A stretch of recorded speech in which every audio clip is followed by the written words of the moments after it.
Convo Fango. Today we are joined by director Thomas Hamilton of the brand new documentary Boris Karloff, the man behind the monster. Welcome. Hi there. Good to be here. Hey, it's good to have you here. Yes. As a fellow lover of Karloff, I'm especially excited to have this chat. Oh, that's excellent. So you've got, I don't even know where to begin on this because I was just so, Mm, my mind was being blown like 500 different ways as I was watching. But you've got amazing interviews here with like legends. You've mm. got like Del Toro, Ron Perlman, Roger Corman, John Landis. What was this process like of like securing these interviews? It was amazingly easy, Hmm. I have to say. But it was because of Boris Karloff. Right. Boris Karloff's name seemed to open doors Hmm. in terms of people being willing to give time to appear, and it was just amazing. I mean, one of the first people we got was Roger Corman, and when we knew we had Roger Corman lined up, it was like we definitely have a good interview. I mean, a good documentary shaping up here. And but that was a thrill. But I mean, one of the main things, of course, was we had Sarah Karloff Hmm. and Sarah's approval. And so with that, and the fact that she had actually gone on video and talked about the film a couple of months before we started filming, and people were aware of that. So it kind of meant it was bona fide, and all these people were much more willing to take part. But I mean, it was incredible meeting these people Hmm. as well. Just and sometimes three a day. It was very. I mean, we did Roger Corman in the morning, Orson Bean in the afternoon, Guillermo del Toro in the evening in a hotel we specially booked, and which turned out to be his favorite hotel for just going and sort of Oh. chilling when he's in the writing process. So he was very happy to come there. And yeah, no, it was exciting to be able to get all these people to take part, and we actually had to come back to LA a second time the following year, because we weren't able to get everyone. Because when we were filming in 2018, those terrible wildfires happened, Mm. and at one point from our hotel, we could see on the horizon the smoke and the fire, Wow. and Yeah. and the air was just so Hmm. heavy with it. And some of the interviews had to be put off because, well, people were in danger of losing their homes. Right. And so that had to be put back, and we said, okay, we're going to have to come back. But it took a year, and Yeah. then when we came back, we were very fortunate. We got Peter Bogdanovich, Hmm. and he had agreed right at the beginning. He said, I would love to be part of it, but he was always busy. Right. And so pinning him down was just it was just a nightmare. And we finally got him for this one afternoon, and we actually sent out an Uber cab to bring him to us, because we thought we can't chance it. Yeah, So, yeah. I'm surprised you weren't and like, I'm gonna come pick you up myself and like hand deliver you to the set. yeah, I think there might have been an insurance issue there, Yeah. but yeah, no, that was so getting these people was just phenomenal. And also, I mean, the other thing that I wanted to try and do in this film, that Ron and I wanted to do, there he is. the Hello, Hi. hello. Hello. I'm Hello, so Ron. sorry. Yeah, I had to do the ID number and the passcode and whatever. Sorry, but I'm here. Hi. Okay. All right, that's executive producer So Ron McCloskey joining us. Hi, Ron. who are we talking to? This is Angel from Fangoria. Angel. How are you, Angel? Good. How are you? I am terrific. All right. Thanks for coming So to what? hang What? out. We're Yeah. just What did I miss? Angel. I mean, Ron. We're just talking about Go the ahead. about how we got all the different people that are Oh, in the it film. was a handset. Uh, can you? No, I don't know what to do. Oh, he's gone. Is he? Oh, okay. All right. Well, I'm sure he will pop back in, so we can just carry on. You know, You it's you like it's you that. you you're gonna run this, aren't you? This is Oh, okay. 100%, the whole thing. Yeah. He'll pop in again in a little while. Yeah. All right, I'm going to continue answering that Okay. question. And yes, so getting all those people was exciting, and one of the things that we wanted to do was to try and speak to as many people as possible that actually worked with Boris Hmm. Karloff, and that was a real challenge, because obviously, we're talking about people that are at the very least in their late 70s. Right. And one of our interviewees was actually 99 years old at the time we filmed Wow. him, and is still with us actually, Awesome. which is amazing. And so that was very exciting. Meeting these people that had actually worked on film sets with Boris, Hmm. or knew him, or were friends with him, and so that was very crucial to getting a picture of him that was a true picture. Right. I felt, you know. Yeah. And I think it lends itself to a very cool. I mean, we know about his career and things, but I feel like you guys really secured these interviews, as you said, to just do this well-rounded picture of just who he was as a man, the man behind the monster. And Yes. obviously, Sarah Karloff has amazing interviews and amazing anecdotes and Mm, things mm. to say because she's so not only is she so like talking about her father, but she's so well versed in speaking about him professionally and his career, but Oh blending that with the yes. perspective of it's also my dad. So you get this very personalized perspective of him as an artist from his daughter, and it's just a really, really cool element. Like I love listening to her talk about him. Yeah, I thought it was very important. I like documentaries where you you kind of get into the person a bit Hmm. more, and feel a bit more intimacy with them.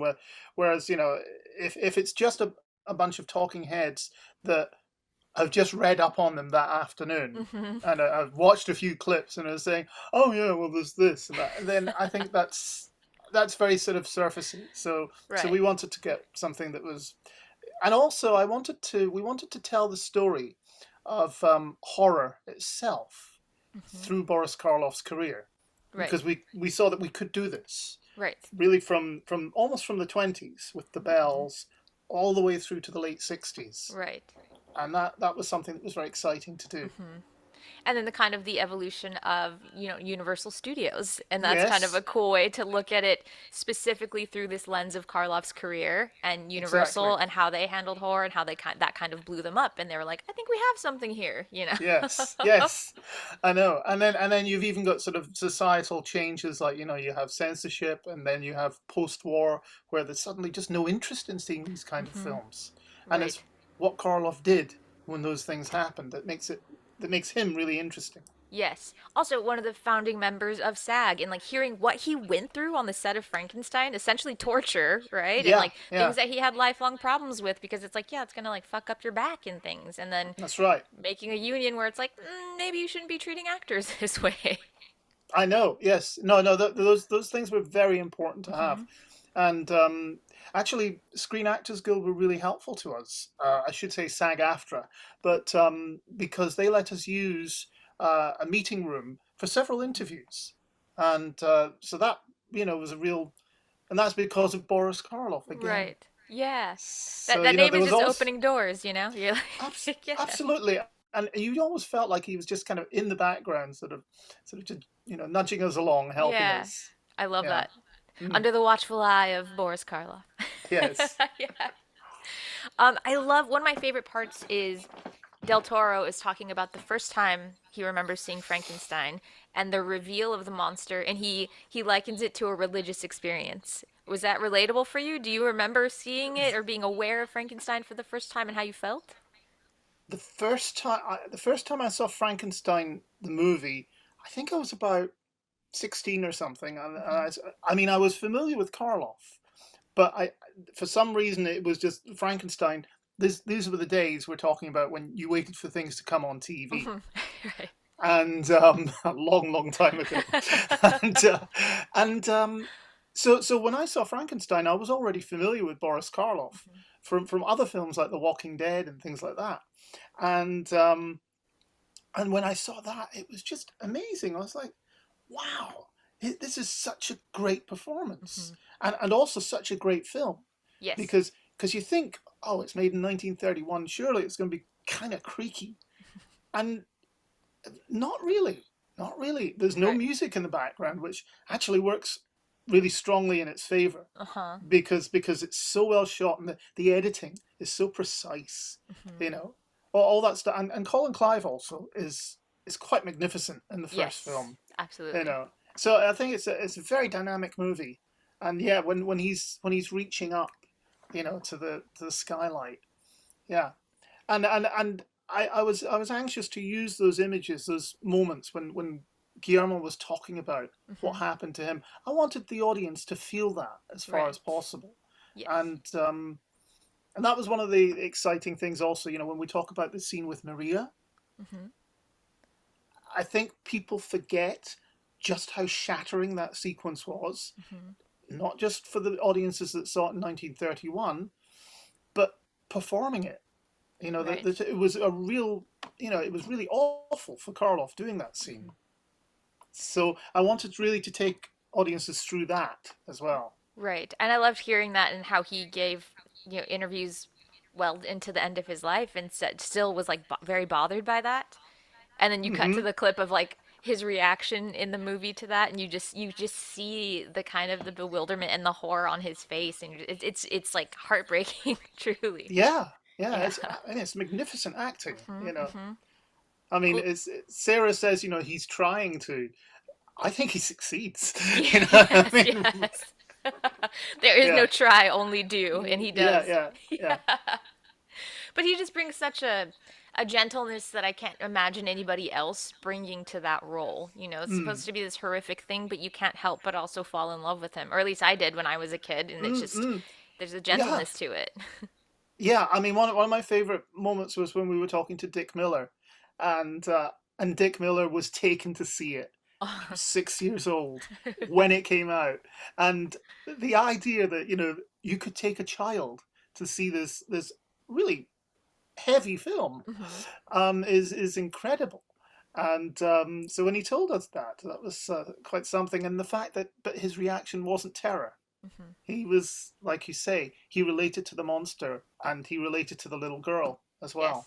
Yes. So that was precious when he told us that. Yeah, You that know, I imagine your jaw just kind of dropping, and you're like trying not to make any sound as you're like we're still recording the interview. when those kind of moments happen, it's that in my mind I'm patching it together. I'm thinking, oh, Hmm. this is this is wonderful. Now I can have this said and we can show this, and Yes, yeah, yeah.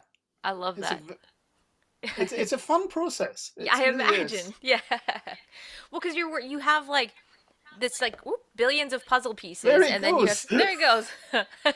Sit down. Okay. Yeah. You have like millions of puzzle pieces and like so much gold in there, and then you have to kind of like figure out, okay, what's the best way to string this together to tell the story, right? Like that's the Hmm. challenge of documentary filmmaking. Yes, yes, absolutely. And it was a challenge because we interviewed 55 people Oh my God. Okay. because we were on this quest Uh-huh. to track down anyone we could that was had worked with him. And of Right. course, you know, you get too many parts Hmm. to if you put them all on screen, you're just going to have something that's cut, cut, cut, cut, Right. and it's Yeah. going to be not satisfying for an audience. Hmm. So you had to pick and choose, and we also had to pick and choose what movies we even talked about. Yeah. You know, because he made literally hundreds, Yeah. and hundreds of TV shows as well. You know, I Oh, mean, is that it's all? Yeah. yeah, yeah. I mean, you could, you know, we did intend when we started this film, it was planned to be 4 hours, Hmm. Okay. and I don't think an audience could. I mean, I know I could, and maybe you could, Yes. but I think a lot of audiences would be like, oh, they'd start getting a little restless. So, you know, we made that decision that we had to cut it down to a manageable length. So does that mean there will be a director's cut eventually of like a 4 hour cut of this? Well, no, I don't think there'll be a director's cut as such, but there will be. We are putting together a rest of the story Okay. piece, which will be on the Blu-ray when that comes out. Very cool. Okay. I Hmm. will I will check that out because I'm like, yeah, I'm the one that would sit through 4 hours of this for sure. Yeah, yeah. Well, you'll find lots to gladden your heart there. Okay. I'm looking forward to it. There was Okay. another moment here with Sarah Karloff, which I really liked. and she's Hmm. telling this story about her dad calling her up, and he tells her like, "Hey, I worked on this project and I think I've made something rather good. Would you take a look at it?" And that something was The Grinch, like one of the most iconic holiday movies that exists, Yes. and I just love that, Yeah. like, that sweet little like, I think it might be rather good, you know? Like, I love that moment as well. It's a very touching story, yes. and we put it right at the front of the film, Hmm. because what we wanted to do as quickly as possible was establish that this isn't just the guy that played the Frankenstein monster. Right. We wanted to really show him in three very distinctive, forms. Hmm. The Black Sabbath, Uh-huh. the Verdelak, which is terrifying, um, the Grinch, Uh-huh. of course, and then Targets, where he's virtually himself. Yeah. Yeah.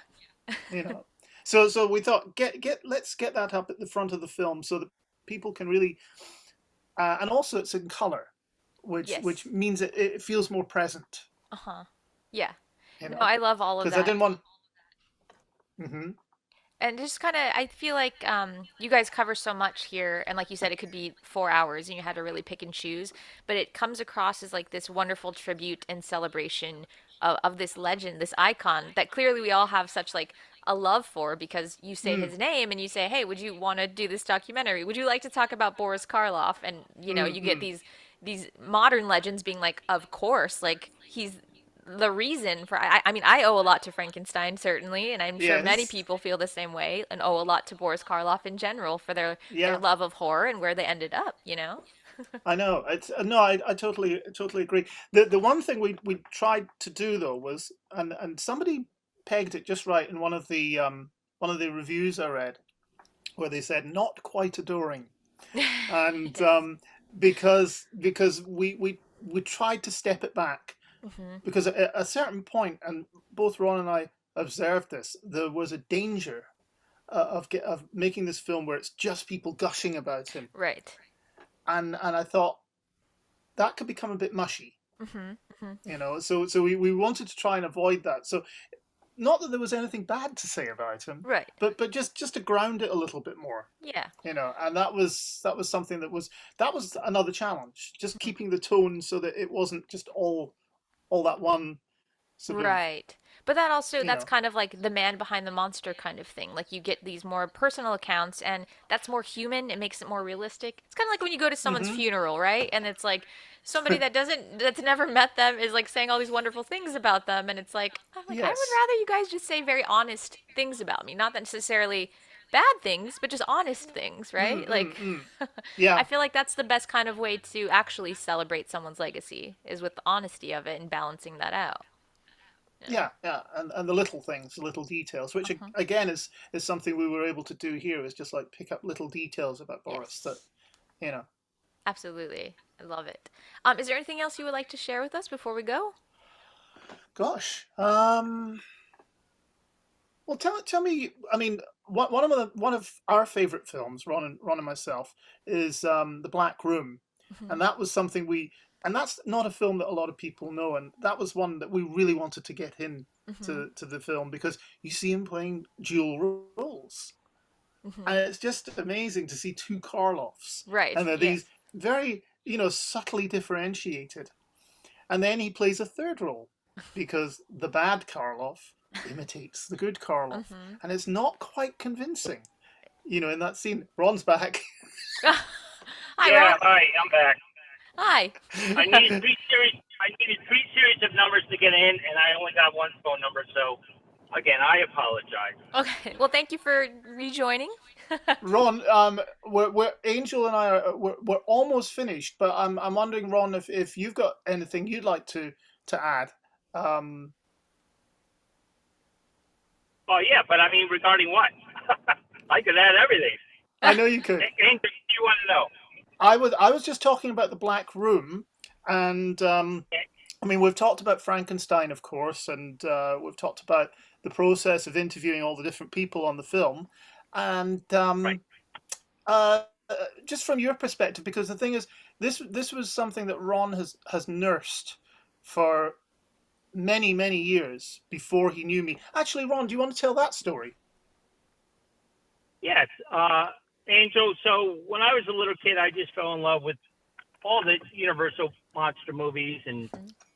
Boris Karloff and all the actors. I grew up in the '60s, so you had the monster models in the toy stores, you had famous monsters on the newsstand, and then of course you had the movies on TV. So I just fell in love with all of it. I started when I was 7 years old, got my first Frankenstein model, and I just never threw anything out. And I just kept collecting and collecting, and then these conventions started happening in the '70s and '80s. And I went to one of them in 1994 and met Sarah Karloff and told her at that time, I want to make a movie about your dad someday. So that's how it started. But yeah, Karloff, he had so many things that are just so great. I mean, films alone, Tom is right about The Dark Room, but there's also The Body Snatcher. He made Mm, some really good movies that some people are not aware of. mm. And I like that this documentary, you guys spotlight those things and celebrate them as well. Right, exactly. We had not only the chance to discover some movies that not everyone has talked about, but to find some great people that just love Karloff and love what he's doing. From Guillermo del Toro to Joe Dante, just some great people, Ron Perlman, and they really were affected by this man in their work. They would have to be, right. We were talking about that, like just like I'm sure a lot of these people they hear Boris Karloff and you guys say, "Hey, you guys, you want to come and do an interview and talk about Boris Karloff?" And I just imagine that they're like, "Well, of course we do," like we. Mhm. Oh, sure. No, absolutely. I mean, he really represented a genre. He Hmm. really, I mean, if you look at westerns, you think of John Wayne. If you think of gangster movies, you think of Bogart or Cagney. And yeah, when you think of horror, there really is only one, Boris Karloff. And as time goes by, it's proven more and more what a great actor he was. And then again, and that was just film. Then you had stage. He was nominated for a Tony. Mm. You had live television. You had TV series. His voiceover work, his recordings, and how the Grinch Stole Christmas. I mean, he really embraced his own genre, embraced what he was, but then had a chance to expand and do so many other things. Mm.